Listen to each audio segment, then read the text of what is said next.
तो समझ रहे थे ये, तुम मिले प्यार मिल गया। तेरे दर्द के सिवा, तेरे दर्द के सिवा हमको तो कुछ मिला नहीं।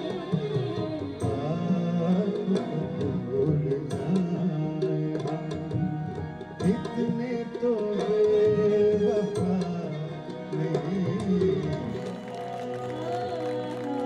मौसीकी सूफ़ी बुज़ुर्गों ने भी अपने कलाम में जो पेश किया वो अल्लाह के कलाम के साथ अपने जो उनकी उनसियत थी वो अमन भाईचारे का पैगाम था।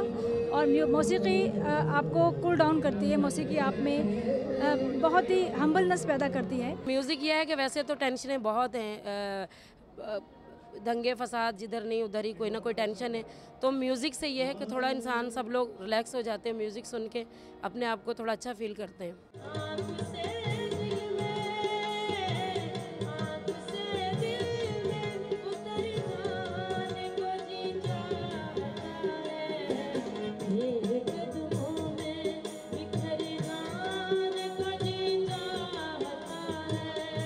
मकसद यही है कि एक पीस लविंग सोसाइटी का क़याम अमल में आए और जो माशरे में एक इंतहा पसंदी है उसको पीछे धकेला जाए और एक रोशन प्रोग्रेसिव लिबरल सोसाइटी को तश्कील में मदद करें। जिंदगी को न बनाने वो सजा में